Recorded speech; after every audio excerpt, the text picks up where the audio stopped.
was just wondering if it worked to talk over them, and it certainly doesn't. But I was wondering, basically, I haven't been to a Socrates Cafe online. I've been to Yeah. in-person ones here in Denver, and it's been, I would venture to say, 10 years or so since I had. So I'm wondering if anything has changed other than the basic sort of concept that we vote on a topic and we discuss in for a particular amount of time and whatnot. That said, I will need to be leaving soon. So I wanted to just drop in and say, cheers. It was a great idea. And I hope this really goes well, hopefully without the Zoomers, but I'll stay for Yeah. the 10 or so minutes that I can. Thanks. Okay. Thanks, Carly. Yeah, it's a little different from on in person, only with the back and forth. It's less of a dialogue when it's online, although it could be. Um, but the problem is like when people start talking, they usually talk more than 10, 20 seconds. So it's not kind of like challenging something and then getting rebuttal, that kind of thing. Um, but it could be, I think Garrett, you're allowed for, something like in 20 seconds to come back even though you're not on the queue, right? Yeah, exactly. Like for that way, there's like back and forth conversation between Yeah. people. And so you can Yeah. just respond to someone in less than 20 seconds. And Yeah. then there can be like, a conversation instead of it just being one directional or like, Exactly. Yeah. Yeah. Conversations are good. I've actually trying to find the different structures um, for Socrates cafes where, because it used to be just Socrates asking questions and challenging anyone, right? And having a dialogue with each person. So that could also be done where one person can be, whoever's question it is, they could be the Socrates and basically just listen to other people's thoughts and then they're only allowed to ask questions for clarification or to challenge, opinions and stuff like that. Um, Dan, you have a comment? Evening, everyone. I really don't have much more value to add outside of I put my hand up because I was amazed that we were getting bombed there. And Yeah. I thought the obvious was to mute everyone, but you guys have been speaking about issues around that or how it's going to work. So, nonetheless, I want to say thanks for having me, and I look forward to being able to come out and get involved in some dialogue. So, thank you very much, guys. And I'm sorry we got bombed, but I'm wondering why people do that. Like, you got to be kidding me that people spend time I know. so going on a Zoom call to Uh, like bomb. yeah, It's funny to me. I have a little saying that kind of describes it as it's like being, being at sea in a sinking boat and seeing someone in a floating boat next to you and trying to like shoot their boat full of holes, right? It's these unhappy people that want to try to make us unhappy, thinking that it's going to work instead of just trying to learn why we're so happy.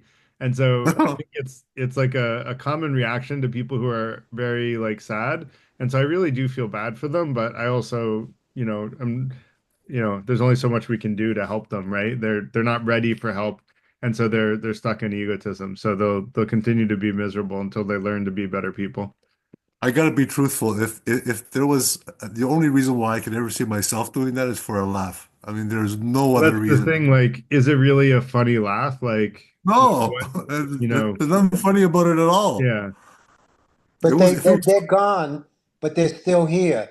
We're allowing the dust from the nuclear falloff to yeah. We invade should us just in move our on. present. Why don't we yeah. just let them All why right, go? so not? we have Why just don't a we couple of move on? questions so far. If anybody else wants to ask any other questions, and then we can start voting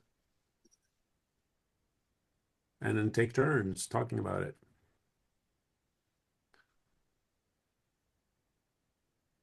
Um, I can add some more maybe.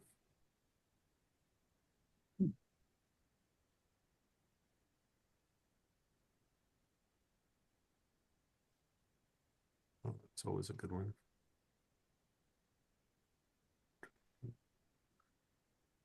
All right, we have four so far. Did you guys want to start voting or Got one coming up. okay? Are you going to do a poll or just informal? I thought we could just do hands to make it quicker because I think the poll I have to go to the user and start writing stuff down. I'm really sorry, Carl. Did I miss something here? You're gonna take a poll for? Oh, I'll just ask the people to raise their electronic hands, and I'll just count for each Yeah. question, and then we'll take what we do is we take the top two, and then have a Yeah. final. Oh, okay, right on. Okay, So got it. you can actually raise your hand multiple times in the first round. Um, so let's do that. So they're actually in the chat. You can actually take your time to read them. Um, I'll read them out for you guys. So what is the self? Can we transcend it? What's the world's greatest problem? Are morals inherent or learned or something else? Is suffering necessary for happiness? What are the three things you could change about the world if you could? And why is it so hard to let go of that which we can no longer grasp? What do you mean by that, Stefan? Uh, just like what happened with the bombers, like it's so hard to let go of things that are in us and tormenting us, but we can no Oh, longer do anything with them. We cannot they're not in our sphere of having anything to do with them. So we hold right. on to them, but we can't grasp So is it is the question why is it so hard to get rid of our negative habits? Similar? No, the question to summarize it would be, why can't we let go of something, But realizing that we that can no something could longer be uh anything, right? Like material stuff as well? Something Yeah, negative. yeah. So Oh, whatever's in our Okay. head, that's where we hold on to it. But it's in the Okay. past, it's gone, but somehow we hold on to it, but we cannot really grasp, we can't really Right. touch it. It's out of, it's out of our sphere at this reality of now. Some Okay. people say that's what forgiveness is all about, really. Hmm. That's a Like, little different. That's a little Yeah. I don't Okay. know. When you Well, forgive now we have somebody, you let it go, right? plenty of questions now. Um, is it better to be introverted or extroverted? Is culturism a more serious problem than sexism, racism, and other isms? Can you define culturism briefly? Yeah, I would say that let's say if you disagree with me on or are afraid of my culture, is that really at the root of things like racism, where it's not that you look different than me, it's that you prioritize things differently than I do. Culture, got it. Okay. Yeah. All right. So why don't we go in order then? First question, and then you feel free Uh, to raise your hand. Make How sure are it's we voting, Carl? What's the voting system? Can you vote more than yeah, once? yeah. I just Oh, did you just say that? Sorry. yeah, I mentioned it. Yeah, not, but I'll repeat it. Uh, if you look at your react button to raise your hand, make sure it's your hand and not the thumbs up, because the thumbs up doesn't stay permanently. So all you have to do is raise your hand like this, and when we're done voting, just take your hand down, lower Oh. hand. Okay.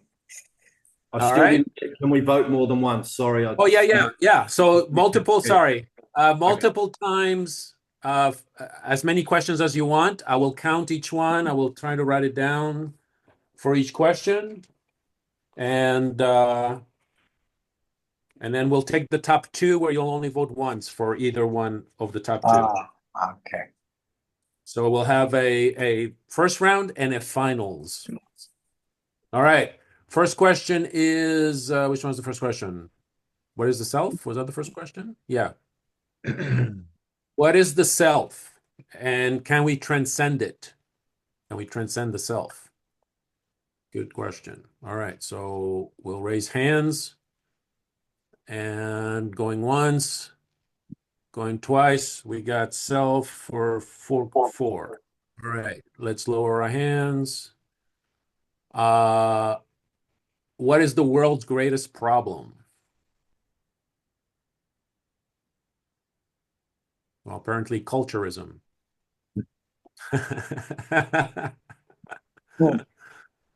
All right, we got four as well.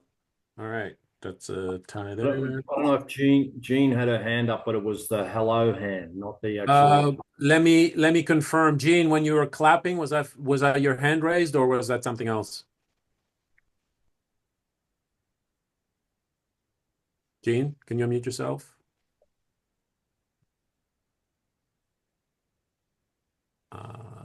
Sometimes people are here, but they're not here. All I'm right. here. Oh, Sorry. did you meant to vote on that question? Because you had Yeah. your clap ins. Okay. No, I So didn't mean to clap.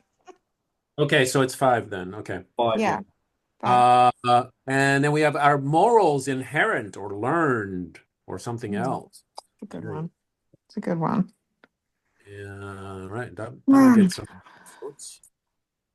I only got 4 though. Going once, 5. Mm.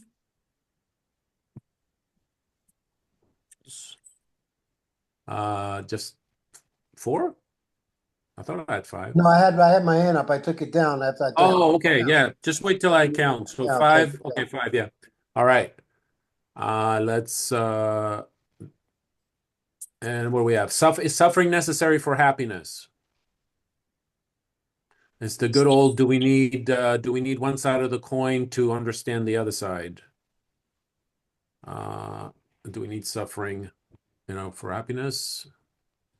I only see 2, right? Yep, only 2. Okay. Lower hand. What are 3 things you would change about the world if you could?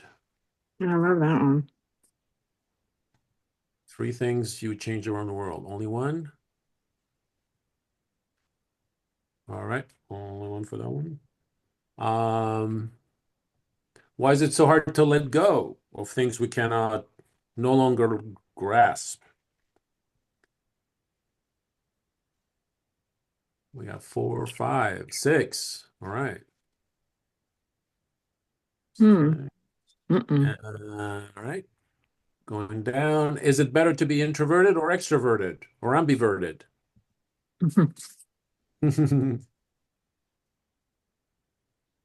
Yeah, that's a kind of like, I don't think there's a set answer for that because you could argue both sides equally, I think. There's advantages to both. Okay. I'll take 2 or 3. And culturism. Is culturism a serious problem other than sexism, racism, other isms? I got 4 as well. It might be 5 now, I think. I just raised my hand. So it went to 5. Oh, okay, so 5. Hey, what are we doing with folks in the waiting room? That's a good question. If Garrett recognizes the names or I reported all the people to Zoom, but I think we should try to, if they're not yeah. I is mean there are there people it's already? 4:15 past the hour, so if they're really, really late at this point. It's usually bombers try to get back in, and when they open it up Yeah. again, it's probably better to close Yeah. the door. Yeah, I would say let's close it. We have enough members. Experience. I just Um, saw a few come by and I figured I didn't want to let anybody in without asking and for then the last but not least is the free speech. Is free speech dangerous? We got 3. All right. So it looks like we've got 3 questions because we have the 6 and 2 5s. No, 3 5s. Hmm. So we're going to vote on only one. So we got the problems. What are the worst problems in the world, right? What's the world's greatest problem? We got the morals question. Are morals inherent? We got the what we can't, what is it so hard to let go? And the culturism.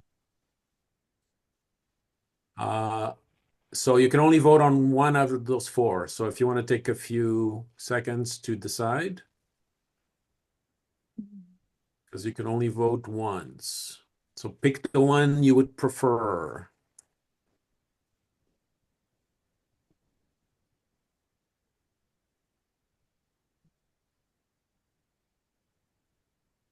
And actually, well, I don't know. Would it be easier to just for each of us to write it in the chat and say, okay, and then you can count, or No, do the hands. Do the hands. Okay, all right. Question number one. What's the world's greatest problem? Looks like there's only three. Morals. Are morals inherent? Lower your hands. Only one. What can we no longer grasp? Why is it so hard to let go of the things that we can no longer grasp?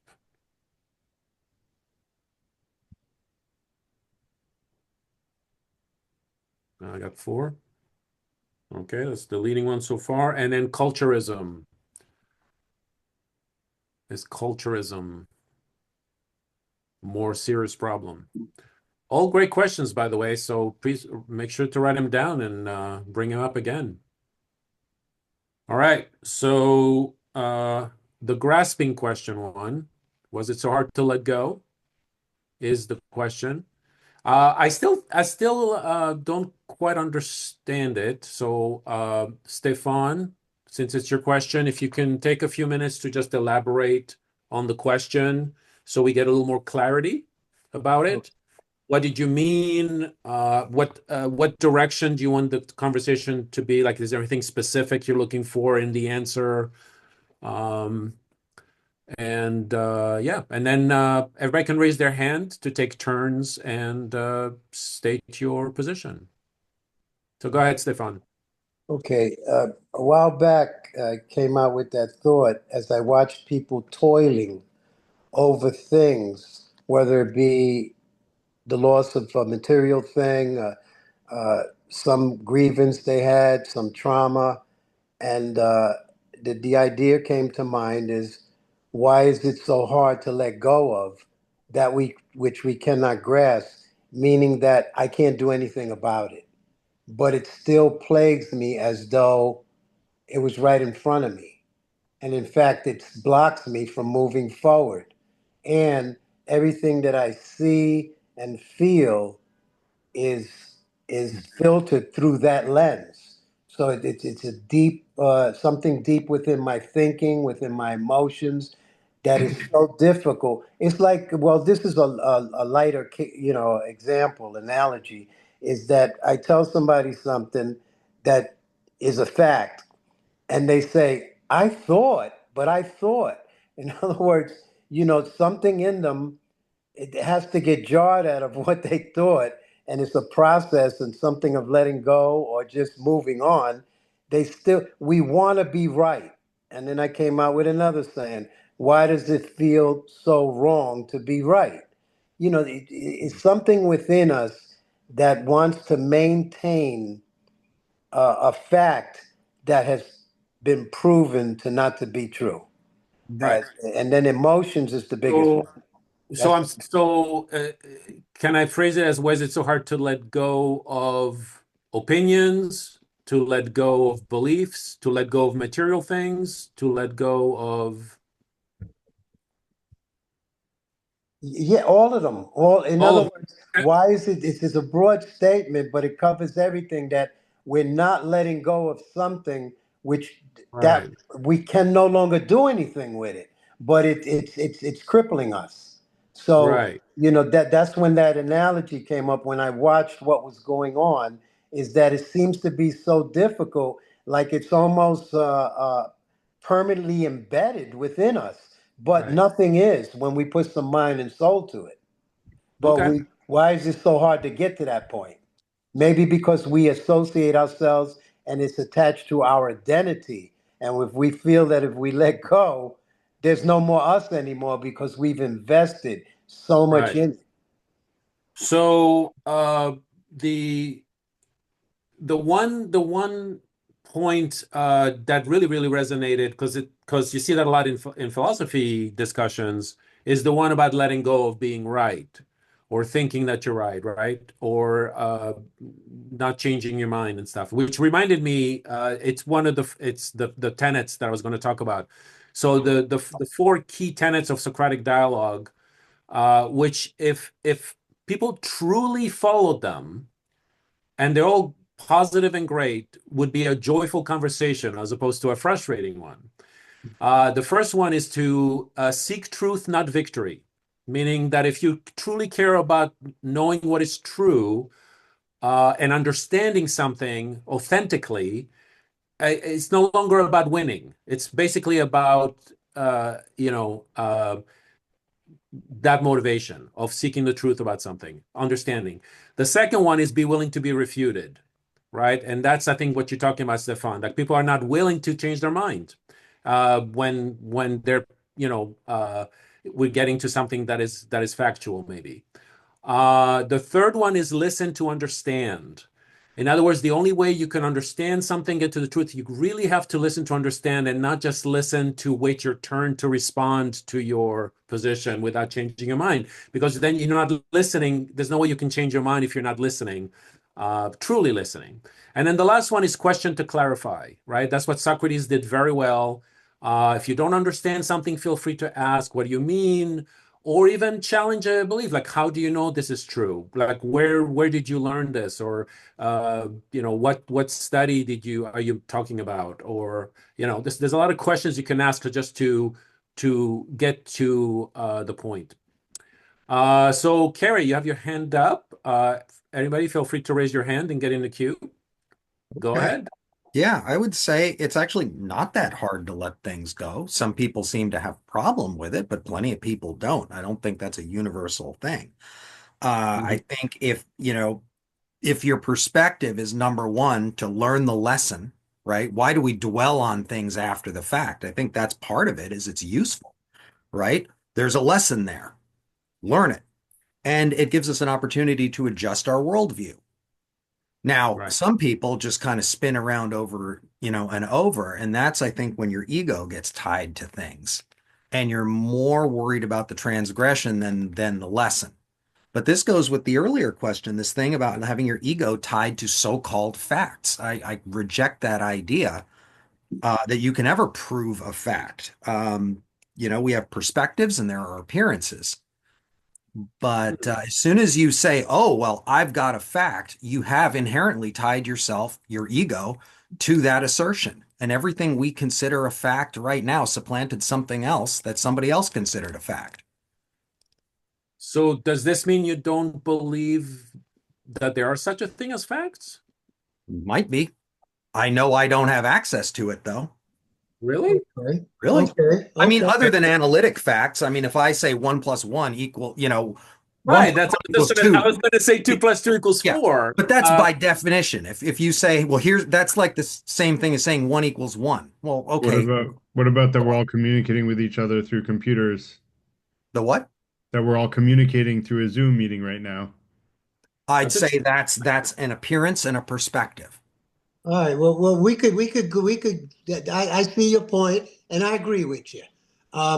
Fine. Can we get to, because at a certain point we could just be dealing with ambiguity, and this is cool. But I'd rather have something I could sink my my philosophical teeth into, and my soul into, and my Sure. thoughts. So, Well, and that was the idea of if there is something that you're spinning around in your head and you're caught in kind of a doom loop over, to change your perspective, right? You got to do something to get yourself out of it. And I think that, the approach of, hey, what can I learn from this, and then move on. And that's kind of where I was going with the idea of forgiveness. Okay. But we'll come around to that later. Let me ask you a question. All right.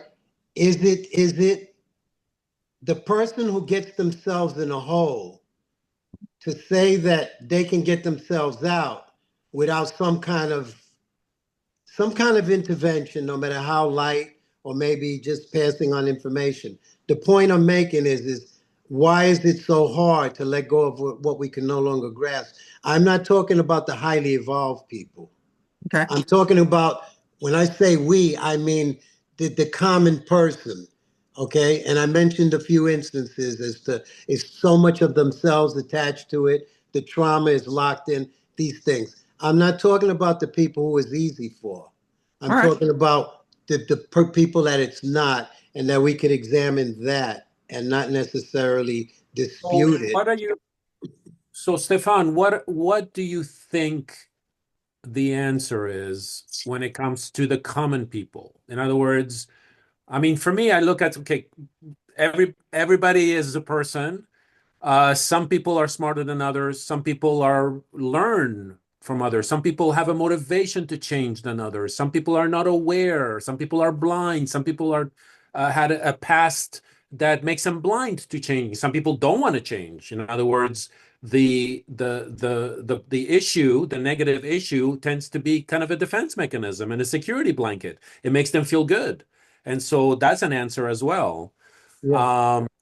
I'm wondering, what are your thoughts about the common people? Because I think the question, when you put it that way, is you basically saying, well, intelligent people can solve their problems, but the common people cannot. Is that Well, what you? no, I was trying to just shut down the ambiguity. Okay, yeah, Okay, that's what which I is was the whole doing with point of that. Socrates That's all cafes. I Yeah, was doing with that. But yeah. the thing is I in this study, something else came up which could probably shed some light on this. I would say that people identify themselves through their issues as opposed to Yes. identifying the issue and dispensing of it. So Yeah. there's a little disparity between realizing it's an issue and it's not me, and but this all this requires is some trial and error and pain, you know, or somebody having an open mind at that point and being able to let go of how much of themselves they have and Yeah. their identity.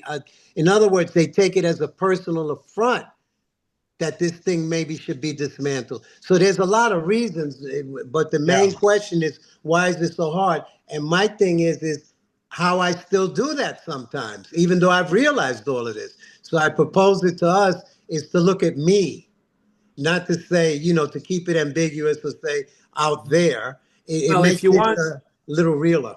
Yeah. Well, Stefan, I mean, you're welcome to make it less ambiguous if you want to talk about yourself and how much you want to share about and actually state a specific problem Okay, that, that you're welcome to do that if you're willing, I'm because willing. then you'll be clear and then we could discuss why is it so hard. But just a general, if I may go right before Carrie, my general understanding of it, because I'm my world is in the world of storytelling, and stories are really usually about characters who transform, and they usually transform from a problem that they have. Uh, for example, like in love stories, somebody has a fear of commitment, for example, you see that in romantic comedies, or somebody who's kind of narcissistic and then learns to be a better human being, right? There's a lot of stories do that. And the reason they've evolved to do that is because change is very difficult. Change is hard. And stories kind of give us a model of seeing other characters that we relate to, and we go, subconsciously we see that as, oh, okay, I see how they did it. And hopefully you're aware of that and you can do it. And it's a little easier. But I think we'll all agree that change is hard. But awareness is very important, right? If you're aware, and then also if you're willing to change. I mean, that's why people go to therapy, right? Like they're trying to be more aware of the issue and trying to get some help in trying to overcome whatever issue it is. So even though it's hard, I think it's possible. Um, so anyway, Carrie. Yeah. So if I were going to give an example, I mean, this one makes sense to me of not being able to let go, is people have problem with anger management, right?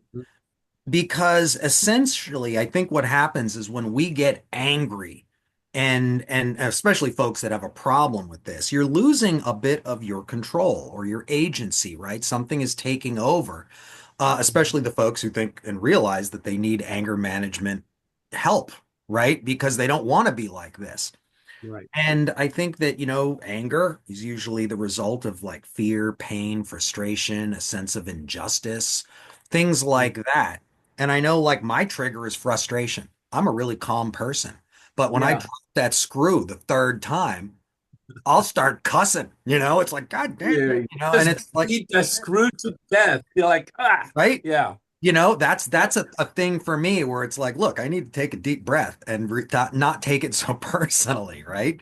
Yeah. You know, and I think we all have those things, but I mean that would be an example that I would put up, and it's And certainly actually, not. Terry, what you just said actually reminds me of something that I've learned recently that physiologically, when we get emotionally flooded, right? Where our frustration anger rises, it actually shuts down parts of the frontal cortex that allows you to make good decisions. Yes, And, yes. and so that's why it's so important and why most relationship therapists and counselors say if you get to this point where you're just frustrated with each other, you have to stop. You have to say, okay, I'm getting emotionally flooded. Let's take a break because the cooling down will make it easier.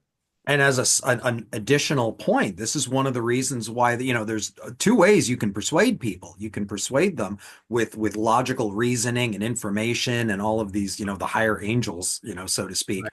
or you can do it through threat of injustice, fear of the other, and these things that evoke emotions, right? Mm, That type of propaganda is yeah, very functional. And, I think nowadays, especially, that's something we all need to be aware of.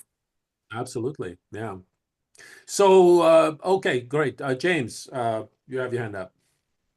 Yeah, you're talking about transformation, change, and like the characters, going through a process of transformation.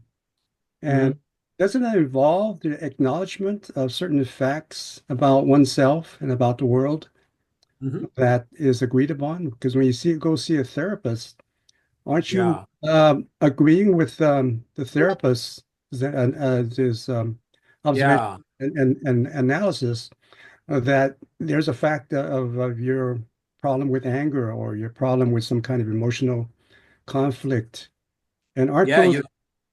aren't those facts You that we raise, agree yeah. with? There Yeah, it is. But you raise a good question, but Excuse me, going back Carl. to Carl, are you cutting him off? He didn't seem to be no. finished with I'm following his up on their statement. discussion. Oh, but That's what a he didn't traveler finish. is. I don't think he finished what he was yeah, saying. yeah, okay, yeah. Oh, Yeah, go ahead, okay. Carl. Yeah, what were we going to say? I was going to say that what you said, you raise a good point. Reminds me of the joke about the light bulb. How many light bulbs does it take to How many people I does mean, it take like to something screw in a light bulb? psychologists. Yeah. Yeah, psychologists are, but they only one, but they have to want to change. That's the key. Right. So people could go to they can be told that they have a problem, but do they change right away because of that? No, right? Because it's hard, because they may not want to, because they may deny it. Mhm. Um, Can so we explore impetus? yeah. Impetus? Uh, you said and I'll briefly try to just go through it as quickly as possible. I wound up at a point in my life, in my 30s, my early 30s, and I realized that I was a great danger to myself, the way I was living. I Mm, realized that something had to happen. So the impetus was there because I had something that said, if you don't do something different, you're in hell already, and there's yeah. probably a few sub levels left. Mhm. Okay. Right. So there was an impetus there. So every thought, every feeling was under a spotlight. I questioned everything about how I thought and what I thought. And I was able to unravel things because that the impetus was it was crucial. Now, a lot of us in our comfortability and in our waking sleep, we don't feel this. So we diddle around with ideas and thoughts. But if you run into a situation where you see death, and then Mhm. you realize, like you said, the other side of that coin, and that brings you to a point where there's no more time to fool around. Right. This is very serious. And I realized this, and I went to see a few therapists. I remember one woman, right? One day she said to me, she said, "You remind me of my father." I said, "Should we switch seats?" You know, there comes a point, but the mind, if one is not careful, becomes a minefield. Yeah. Very, And it's just a lot of stuff going on. So my point is that if we don't have an impetus to have this kind of, in other words, we're only going to be receptive to something that's outside of our own ideas and things that we're fixed in, right? Is that we realize that, okay, if you got Buckminster Fuller, fundamental reality according to an individual's perceived experience. Whoa, that means everybody has a reality because it's filtered through how they see what happened, not only what happened to them, but their perceived experience. So that means we all have something. Now, what do I do with that? I take it a step further, realizing that I'm not trying to tell you what reality is. And I hope you're not trying to tell me. We share our views and we both walk away instead of a headache. We walk away expanded because we lent ourselves to our mind and our heart was open to something. And some of us just want to be argumentative. And then Kerr, which you were referring to, we don't have anger problems. There's an undercurrent. There's something there that I haven't got let go of, that something presses the button. But if it's not there, you could press that button all you want. It's not going to come out. So in other words, it goes back to we might not even realize we're holding on to something. But once we get triggered, we wind up in a zone we had no control over. So I call that an undercurrent unaddressed, which means every so often it's going to rear its head and it's going to take over until I get down to it and realize I'm not mad at you. I'm not mad at the world. I'm mad and I'm just looking for something to blame it on because the world has beautiful things and it has other things. When you're happy and you go see a movie, everything is in harmony. When you're miserable, nothing is. yeah. Well, I mean, that's usually the switch that makes people change is hitting rock bottom. I think that's what you just talked about, Stefan. So Right, but you could borrow mine, is what I'm saying. We could see what's what I that? mean about you could borrow mine.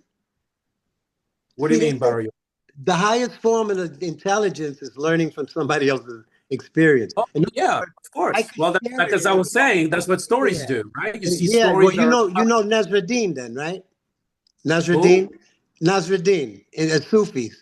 It's the storytelling. The Sufis is all about telling stories, which tap into opening up insights within ourselves. It's so much easier because it's outside. You don't have to look in the mirror. You see that guy and you say, that sounds familiar. It's always easier. Why can't we? I had to do it starkly. I was like really, I wasn't taking no prisoners within or outside of me. It was no bending here. It was raw, and it paid off because that was 38 years ago.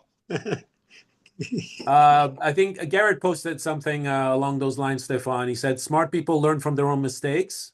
Wise people learn from others' mistakes. Yeah, yeah. I think And that's only when I'm open to you that's a really is good that going to saying. happen. When I'm not argumentative, when I come in saying, okay, what's there? With an inquisitive nature, as opposed to I know. We all remember what Socrates said right? Well, The only that's thing what. I know is that I know nothing. Yeah. All right. I don't see any hands. Does anybody else have any comments? Sonny?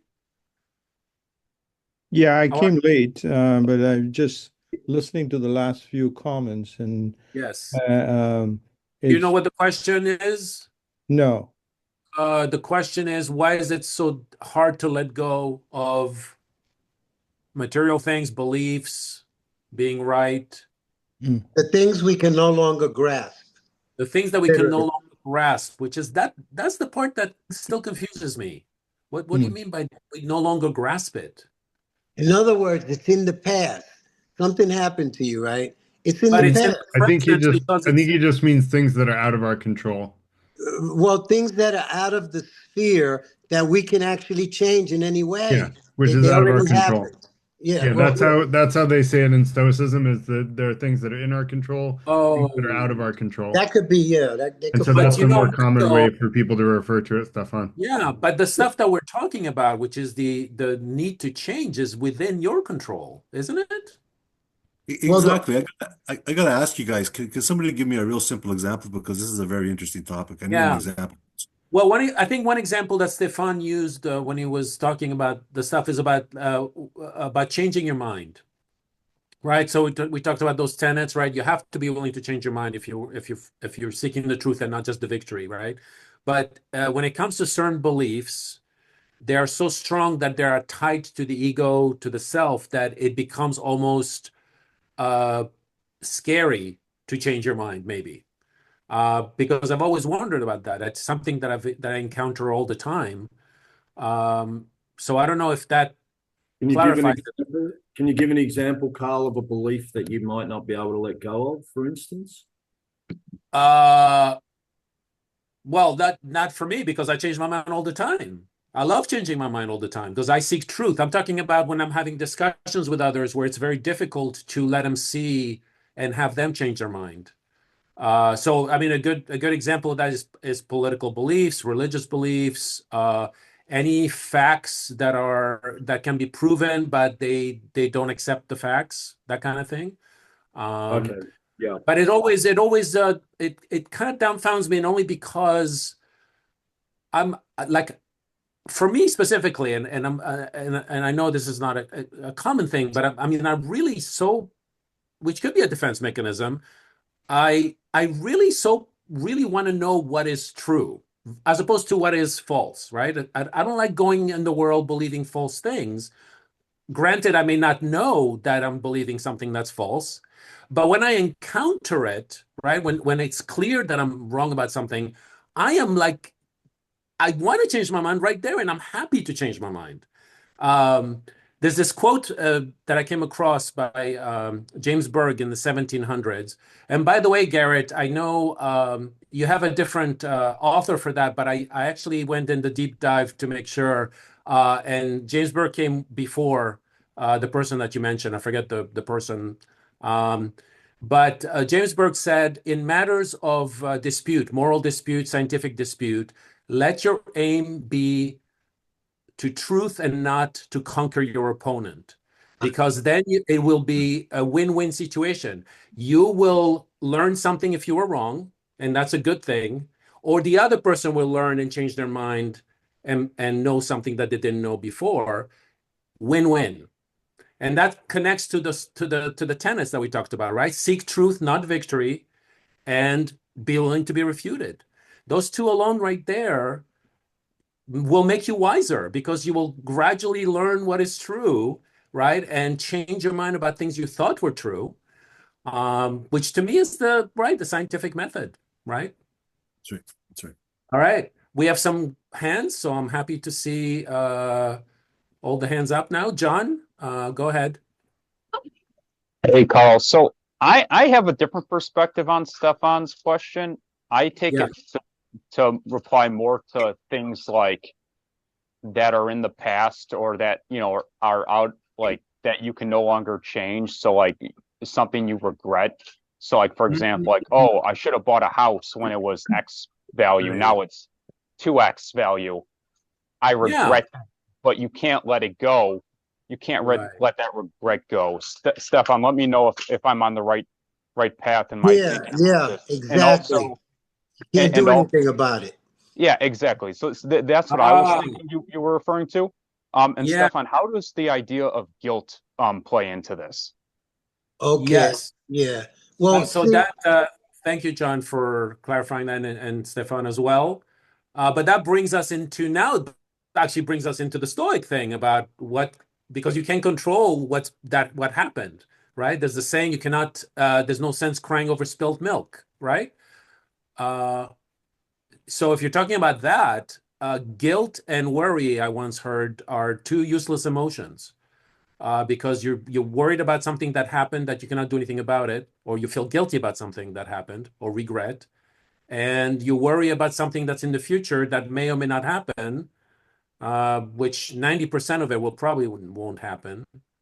So you're wasting your present time. Exactly. And, I struggle with both of those, and I'm wondering, even though I know those things are useless, regret and worrying, why can't you put them out of your mind? I think it's a subconscious thing primarily, but I want to get to the bottom of it.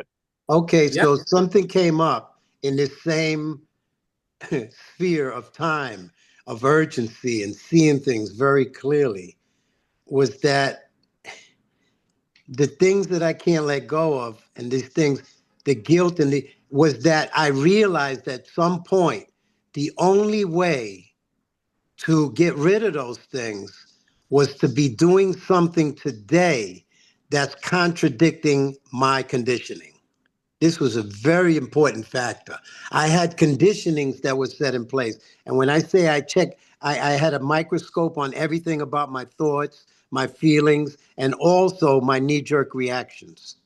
I saw my conditioning. So if I'm guilty about something, then I will go out and do something that is going to wash it away. It's like that song Yesterday. When you're sad and you put on that Beatles song, man, it's a gloomy thing. But when you're feeling all good, you just turn it off because it ain't about yesterday. It's about now. That happened. It's not happening. What would I like to transpire now?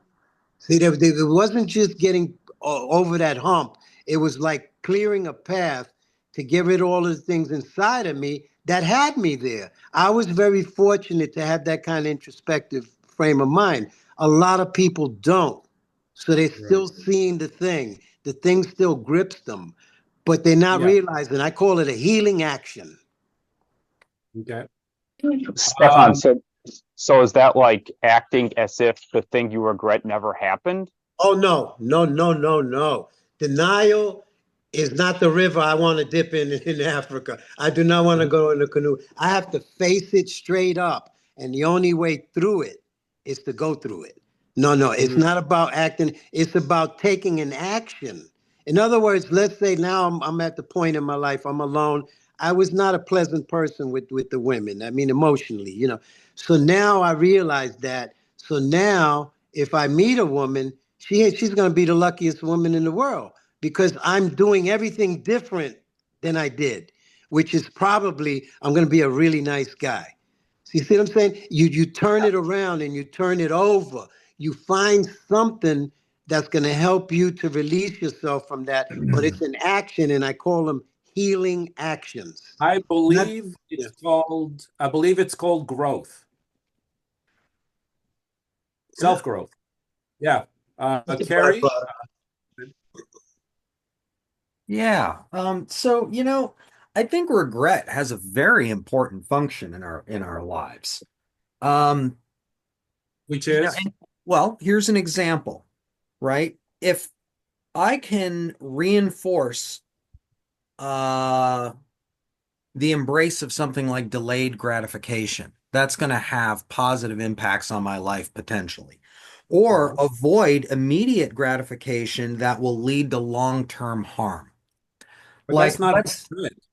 That's look not at it this good. way. Let's say I go to the bar and I'm Yeah. feeling good and I'm getting some attention from somebody. And I decide I'm going to go home with this woman, right? And I've got somebody at home that I'm committed to, right? And then I feel terrible about it. Okay, that's guilt. Yeah, it's also regret, How right? so? Don't you If I differentiate? regret my actions, maybe I'll think next time in the same way that if I hit my thumb with a hammer, I generally don't want to do it again or burn my self on the stove. I don't want to do it again. Regret hurts, If and I that's could, a form of avoidance. if I We could have a jump in different and sort definition of of regret. you know, sort of agree with Carrie is that I think that the point of regret is to learn, force us to learn the lesson of what we did wrong.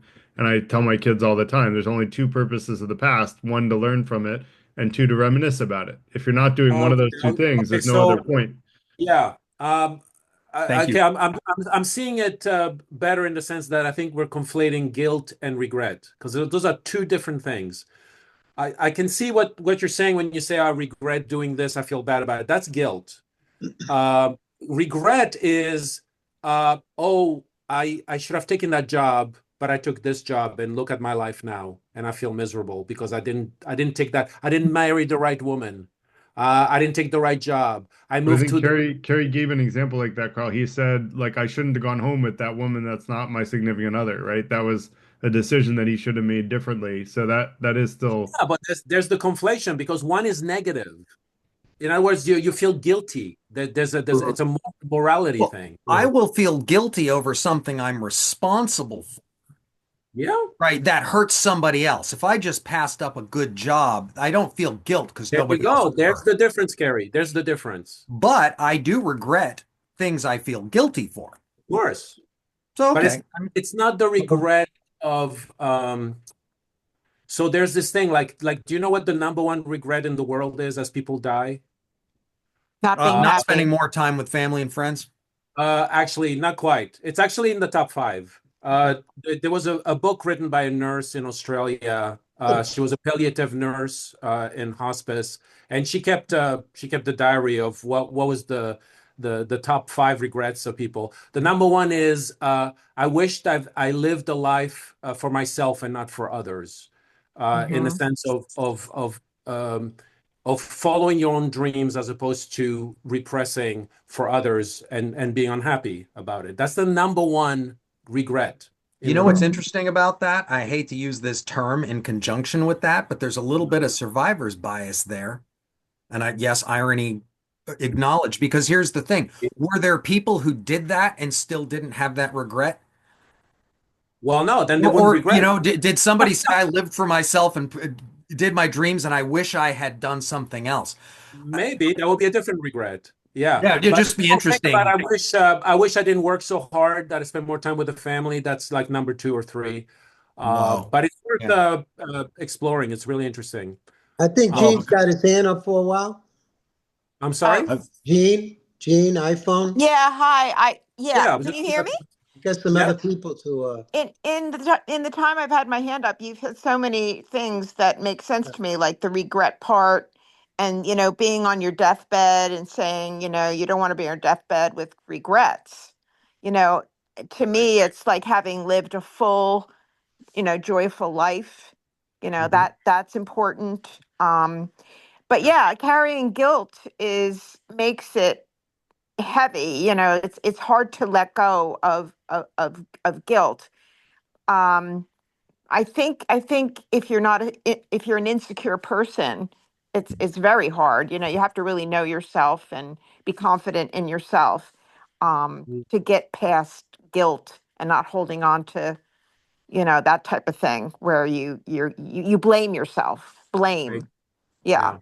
I could have done this better, or why didn't I do this? You know That what, type of thing. uh, Gene, would you say that maybe guilt in the way you just mentioned it has something to do with empathy in the sense that you feel bad for hurting someone else, and the fact that you Oh, feel is for empathy. sure. For me, for sure. I believe empathy is so important. It's Yeah. good character. But Absolutely. yeah, it's hard to be empathetic. Like, Well, it takes a lot out of you. It's in line with passion, empathy and passion, and Mhm. and morals, and it's in that line of things, that like I would have a hard time not arguing something that I felt was my true, like if I felt it was unethical, or immoral. In my view, though, is what you're trying to say. You need to open your eyes. Maybe your view is not the only view, perhaps.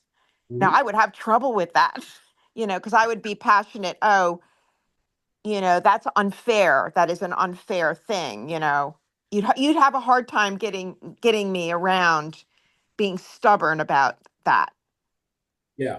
when you're talking about fairness or ethics or some, maybe morals too, I guess, perhaps. But There's the debate about what's subjective and what objective, and morality tends to be more subjective uh according to people's views about it, even though I think me and Garrett agreed that there's some objectivity about morality and ethics, yes, yeah, I would think so. Yeah. the universal morals. Um, well, what was I going to say? There you got was I don't Oz know, there. thi- Oz is this there. this thought just delves so deep into so yeah, many yeah. different words that came forward that made you think differently. Like, I really enjoyed it. It was Emotional. That is Emotional. that's the whole point of There you Socratic go. cafes, right? There you Everybody's go. listening. Yeah. Yeah. It Yeah. was really intense. I'm sorry, Stefan. What did you say? I'll give you a quick poem. If there's no emotion in the motion, it's not the right potion. So in all of these Yeah. thoughts and everything, if we Yeah. don't have that in it, we're above our neck and we're being Mm. ambiguous and we're dealing with ideas and we're in the minefield and we're inviting somebody in. But let us take a brick out of the wall of guilt that Mm. blocks us from our peace and happiness. And Right. I would assert that, right? Part of the guilt trip is me punishing myself for what I did. And I don't Mm. feel like I'm supposed to be okay because so the first thing is having compassion for oneself, which is a Yeah. very difficult thing It because is. we always think things are a projection. Our whole life is dealing with our senses, and our senses are our reactions and our interactions with the outside world. There's another poem I came out with early on was there's the world within me. There's the world I'm in. And then there's the universe. They're all three are one. But when you realize the distinction, we're able to move within the orbit of ourselves, our thoughts, our feelings, and to let myself off the hook for what I did. And this goes right back to the initial question. Why is it so hard to let go of the things we can no longer grasp? But And that Stefan, guilt thing is that Stefan, she hit it right on the head. She hit it right on the Stefan, head. I think you just contradicted yourself Okay. because I will explain why.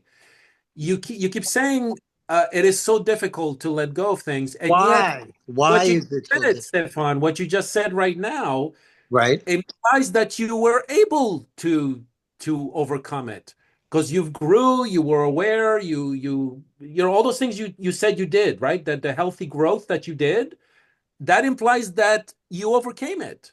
Well, no, no. I want No? you to know something.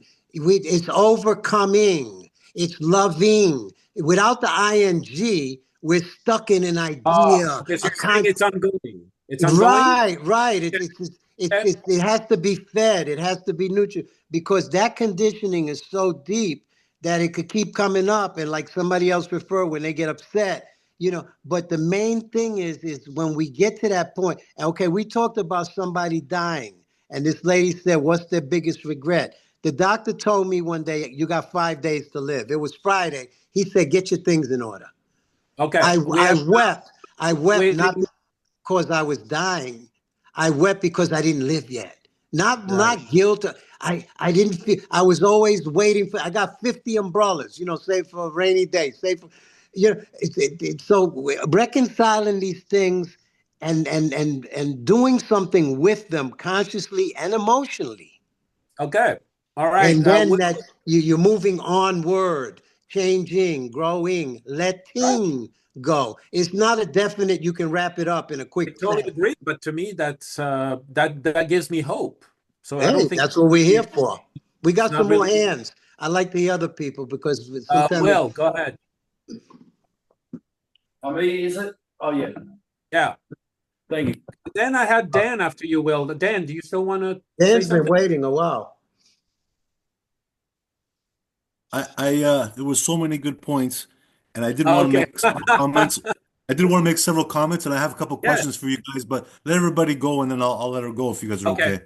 Okay. Just want to double check. Go ahead, Will. Thanks. Yeah. So I was just thinking with this thing about what people regret. Um, I was listening to Sam Harris, the great philosopher, neuroscientist, on his waking Mm, up meditation app. It's absolutely fantastic. yeah. Mm. His meditation app called Waking Up. And it's really cheap too. It's like $10 a month. And if you can't pay for it, he gives it to you for free. But anyway, he was talking about this thing with regret. He said, if you imagine you were going to die in 12 months' time, but you didn't know it, right? Like you didn't know you're going to die in 12 months' time, but you are going to die. What would you want to be doing now? Do you want to be doing this? You're going to die in 12 months. Do you want to be doing this? And the thing is, right, so the thing is, like some people, well, they might want to be on holidays, they might want to go on a safari or whatever they want to be doing, but they can't do it. So there are practical considerations, but then if there is really nothing stopping you, you've got to ask yourself, why aren't I doing that? And since I've heard that, I kind of ask myself that every day. So at least when I get in the nursing home or the old people's home, as you call it in the States, and I'm lying there full of regrets, one thing I won't regret is not considering what I actually wanted to do. And then I've only got myself to blame. So I think it's and the Buddhists say this as well. They have a thing with, have you got a little bird on your shoulder each day, and the little bird says to you, are you ready to die today? What today might say, yeah. Today might be the day, right? And Yeah. you never know. People dying all the time. They go to set up, get ready to go to work, and next thing they're dead. Bang. They don't know it's coming. So it's really consider that. Okay, thank you. Absolutely. Well, I was going to add, Will, forget 12 months. I remember Ray Charles saying, act today thinking that you only have 24 hours to live. Like think you're going to die tomorrow. How would you live today if you knew you were going to die tomorrow? Yeah. You know? Yep. Go ahead, Dan, before we go to Carrie and then John. Thank you so much. I appreciate that. And what I did want to say is that, Carl, when you were talking about the regrets that people have when they're on their deathbed, and you mentioned two things. One of the first one being, you might have to refresh my memory. Living. I wish I've lived a life that I wanted, other than living a life for others. Yeah. Yeah, and then number two was.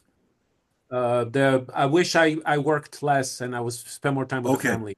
But when you said that, I thought to myself, that is nowhere where I am at all. And I thought to myself, and I rarely pat myself on the back.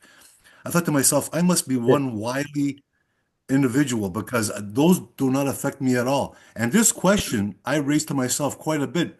By the way, Will, I'm a waking up member as well. The one that gets me all the time, I'm turning 60 this year. And I mean, I got this thing of impermanence almost printed on my forehead. Okay. All right. Where every day I wake up and I go, listen, today is just not Tuesday. Yeah. Right. And because I'm turning 60, right? I say to myself, what's the biggest regret I have? And what it is when I was a kid, you got that grace of youth, and you think you have no idea that the end is near because every day is just a holiday, right? Yeah. And to a degree, much like Stefan, I kind of had a misspent youth. I don't know if that's what you were describing, Stefan, but I certainly had a misspent youth that I had to grow up from. And now that I'm sitting at 60, I'm thinking to myself, listen, I had a lot of good times, but there was a chunk of my life where I just kind of floated, right? And wasted time. And so the biggest regret I have, and I thought that everybody would make it number one, is wasting time. Yeah. That's a good one.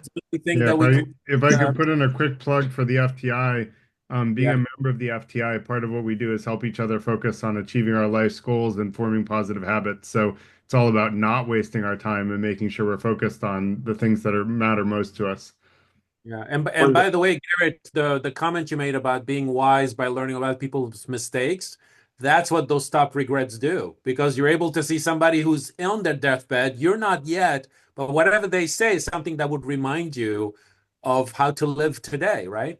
I was curious from what Dan was talking about in terms of clarifying those top regrets. I just pulled them up from my notes. So number one is I wish I had the courage to live a life true to myself, not the life others expected of me. That's the actual number one. I wish I hadn't worked so hard is number two. I wish I had the courage to express my feelings was number three. I wish I had stayed in touch with my friends is number four. And I wish I had let myself be happier. Number five. Wow, I'm amazed. Isn't it? Stunned. Yeah. I'm stunned because those seem to me so distant to me. Those are great. Those five things are lessons on how to live right there. Wow. I think. Go ahead, Carrie.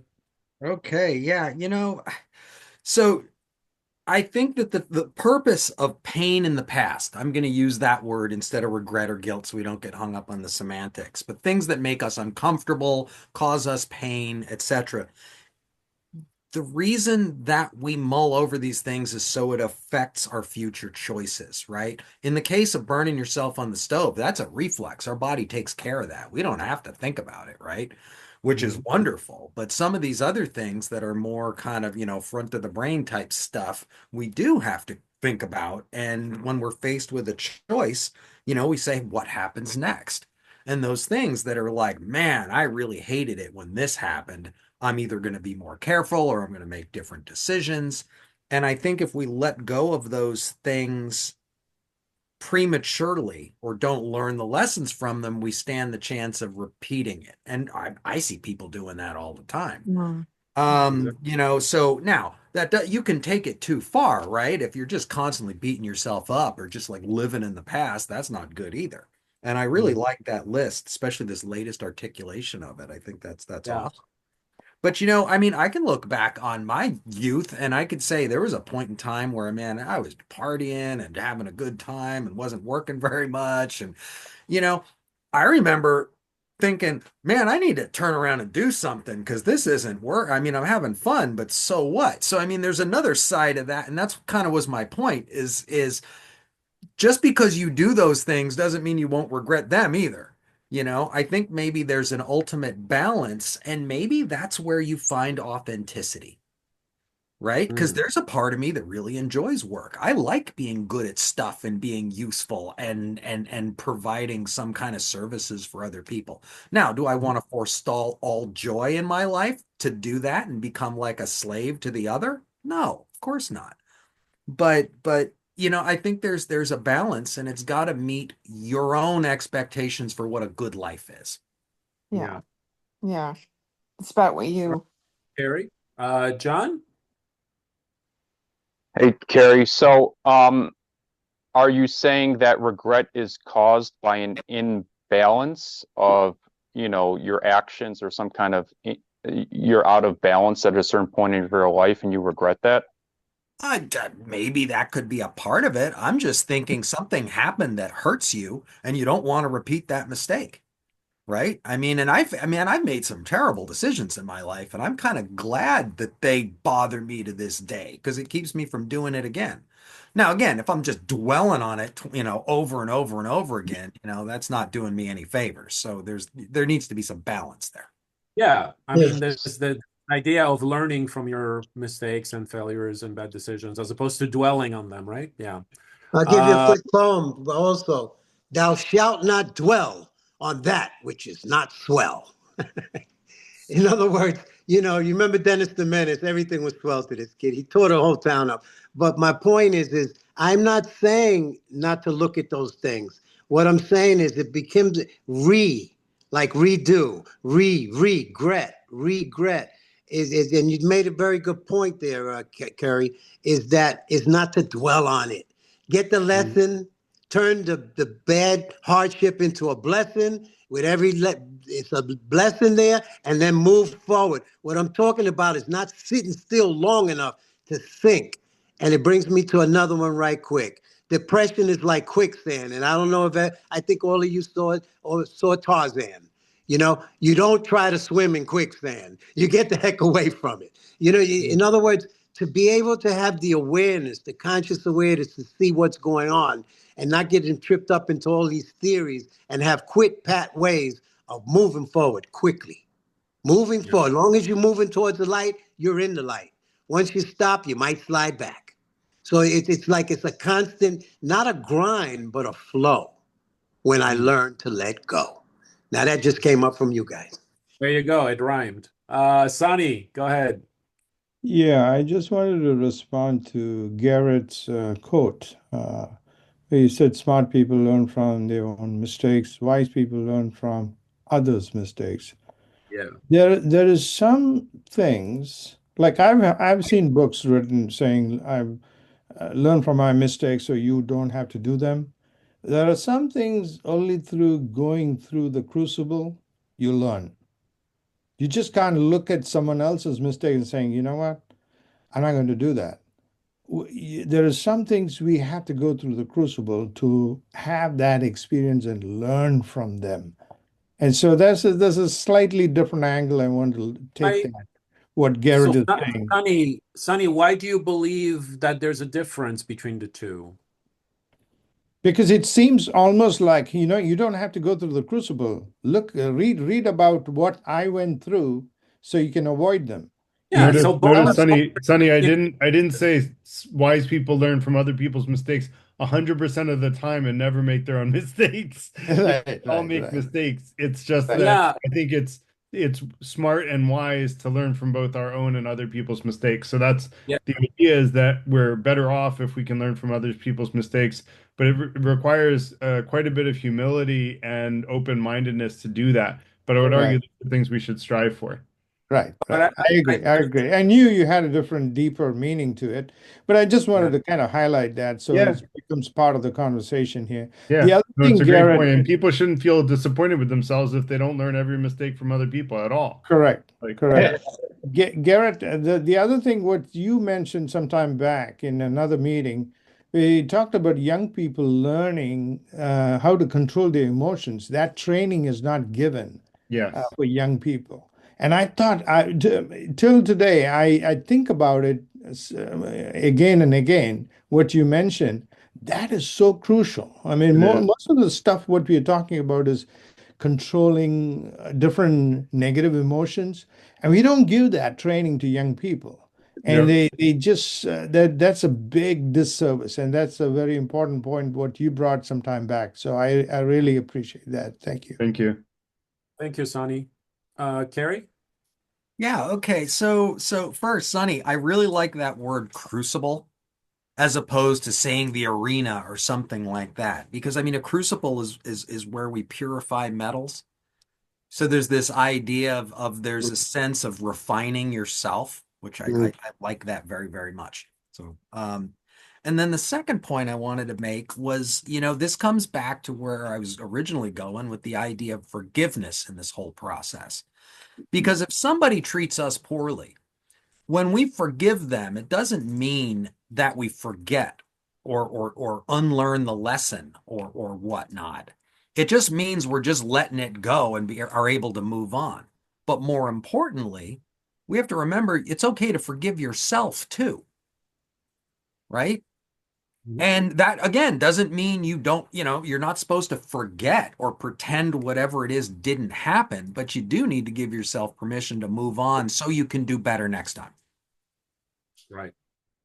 Which takes us back to learning from our own mistakes.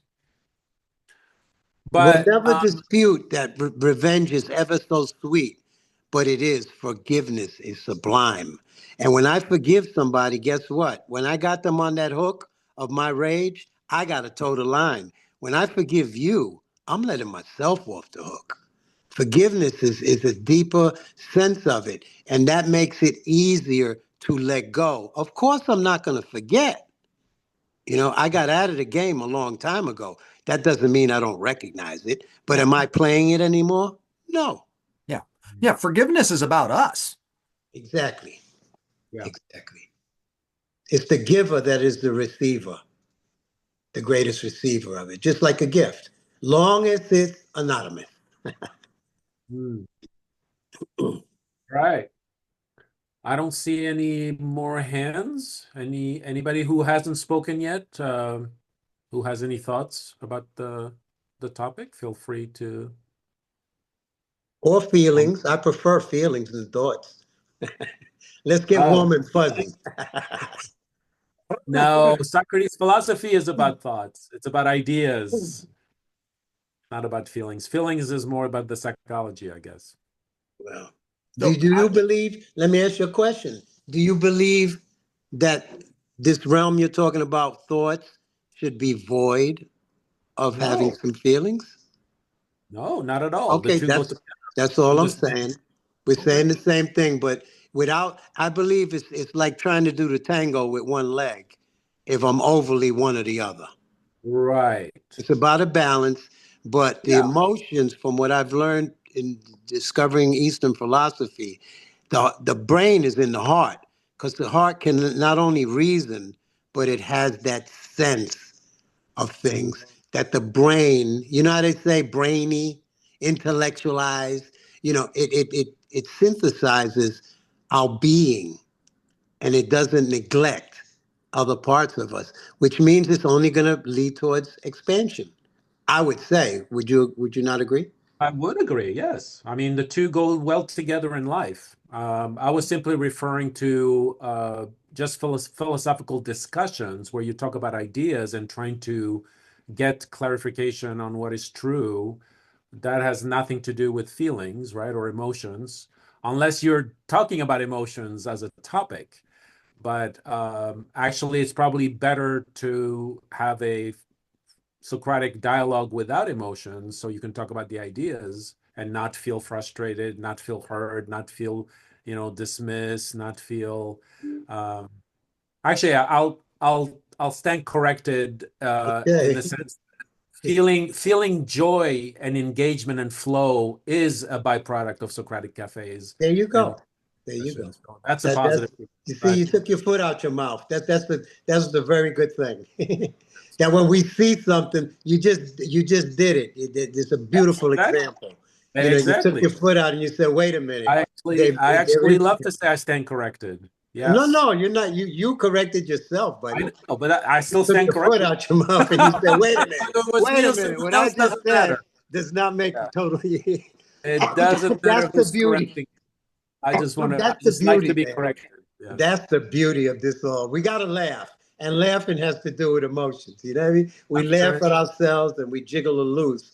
This Yeah. seriousness of the mind can never deliver us of the pain. So speaking of laughter, because I think when we talked about, what is a fulfilling life, of course, everybody thinks of joy and happiness and laughter. But this brings up not to bring it into another topic, but since there's no hands and we're getting close to the end, it raises a question that I've always wondered, which is why do we laugh when other animals do not, or insects do not? I think some animals maybe do, maybe dolphins. I don't know. But do you know, like most animals, they don't really laugh, but we do. And I'm wondering, why do we laugh? Because Does we Yes, have anybody if want I had to? to say, off the top of Yeah, my head, I'd say it's because we've got processing capacity in way of a neocortex, a sheath of yeah, computing across the top of the brain. So unlike other animals, except perhaps dolphins, who have yeah. got huge neocortex like we do. They And they don't have really. language. Yeah, Anyway, they've got language and whales as well. yeah. Extremely intelligent. It's a shame so Yeah. many die in shark nets each year, and we don't But you're respect them. talking about, Will, you're talking Well, about can I research. just finish, Carl? Can I just finish, Yeah, yeah. please? Yeah, I'm just clarifying what Carl, you're saying. let him finish, man. I'm just clarifying what you're saying. I'm But you're clarifying and asking interrupting. questions. You're There's interrupting no when you do that. interruption. It's called a dialogue, guys. No, they're Can not finished we what they're less saying. But they're less not finished. you know, go ahead, Will. Yeah, so because we've got this ability to process information, and we can sort of we've got the capacity to abstract and to conceptualize, and so we see something which, for whatever reason, I mean, it's such an interesting subject, we find it to be humorous, which other animals can't because they can't process the information like we can. So then we've got this concept of that thing is funny, and it creates a physiological response, and we express it with the laughter. And it's maybe similar with tears as well, because we've got this conceptualization that something is sad to such a degree that it necessitates a physiological response. So it's to do with intelligence to some degree. Yeah, I actually didn't think about tears will be the other side of the coin. This is very fascinating. Yeah, thank you. Yeah, good point. All right, Carrie? Yeah, so I wouldn't get too hung up though on the idea that humor is laughing any more than sadness is tears, right? Okay. Clearly, animals mourn. Plenty of them do, even though they might not cry. It's harder to judge a sense of humor. And humor is attached to a lot of other things like we say, oh, this person was in good humor, right? That's just an overall sense of well-being and lightheartedness, right? Think of all the animals that play. What are they experiencing when they do that? And is that something similar? Now, they might not be telling jokes to each other and things like that, but that's a linguistic thing. So, I mean, we have a unique expression in this one way, but I wouldn't be so quick to carve ourselves out as completely unique in that area without some further information. Hmm. So why do we laugh? We get tickled. They say, I'm tickled, right? And the laughter is like an emotion. So we see some, and then plus we laugh because we see irony. We say, whoa, wow. What would the cat say? How come people don't get frisky? Right? When the cat goes nuts clawing at something and it's going crazy. I mean, do they think that we're deficient somehow? No, the cat. Also, when we think of, may I also saying, add something? how come humans don't eat Friskies? That's what the Okay. cats would say. Okay, may I say something? I want to Yes, go follow ahead, up Jean. to what Carrie was saying, Carl, Yes. and a couple of other, yeah.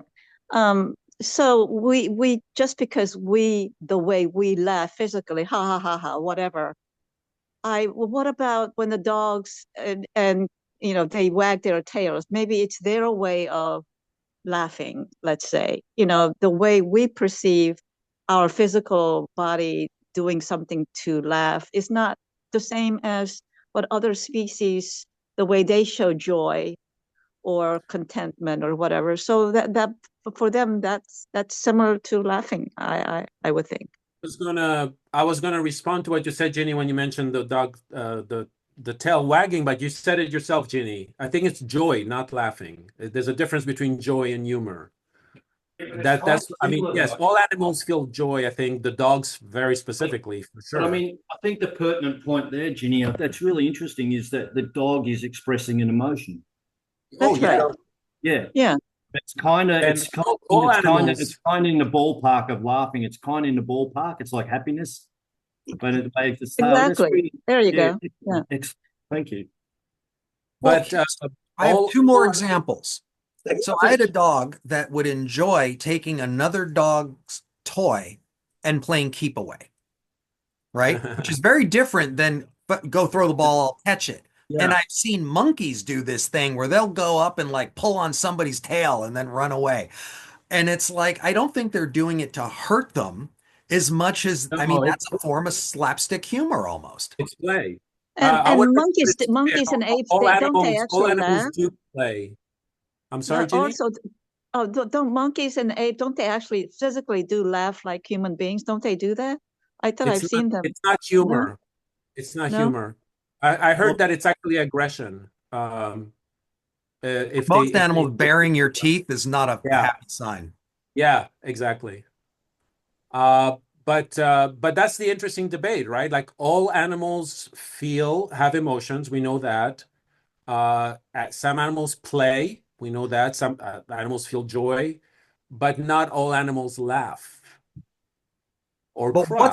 What's the feeling underlying the outward symbol? That's the point. Disengage from the laughing mechanism, and what is that feeling? And do they have that? I mean, I think Will was kind of like getting close to what the answer is. I think, even though I don't know what it is, in the sense that humor, I think, is intellectual, and so it does have something to do with the prefrontal cortex. There's something about. I've heard comedians say humor is philosophical. You have to think to really get a joke. So there's something about that. Maybe the size of our brains then, but I don't know. But you don't have to be that smart to laugh at the Three Stooges, right?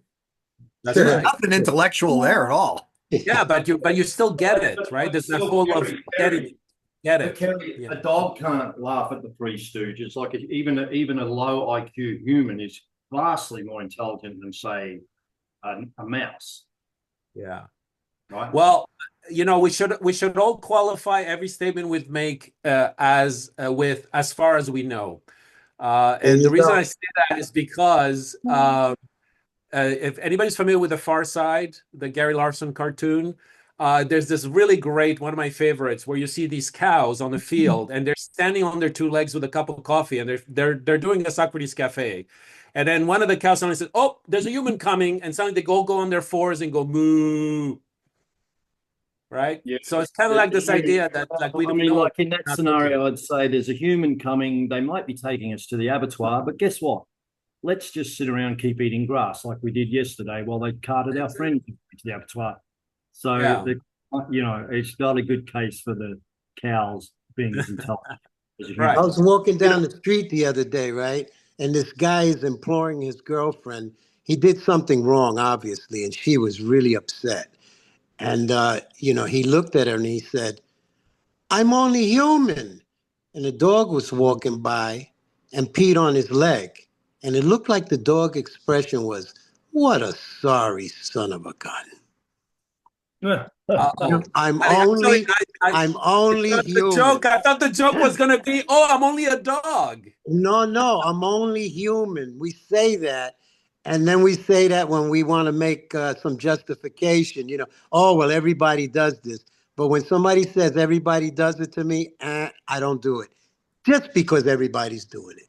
So, you know, it's like we have these faculties, but I don't see where anywhere where laughter doesn't tie into some kind of jiggling or loose in between the heady and the emotional, and then we laugh. You know, it strikes us, it tickles us. And you know, to realize that, you know, that we're not machines. But I must say that every time I go to a meetup or anywhere else, my wish is to walk away a little broader than I walked in. And I've experienced that today with you guys. And I want to thank you. I want to thank you all very much, because I'm not walking away with what I walked in here with. I'm walking away with more through you guys sharing your hearts mainly and your minds. Okay. Well, that's the side effects of all Socrates cafes. Jeannie, you still have your hand up, or do you want to say something, Jeannie, or was that from previous? No. I was just going to say yes, and I want to extra thank you to Carl. Anyway, no, yeah. Oh, you're welcome. Good meeting. My pleasure. Should we end the meeting, or I gotta anybody? go anyway, but Oh. it's been fantastic. Thank you. This has been really fun. I like how just kind of light and free floating. Thank you, Stefan, for posting the question. It was an enlightening discussion, and thank you all for attending.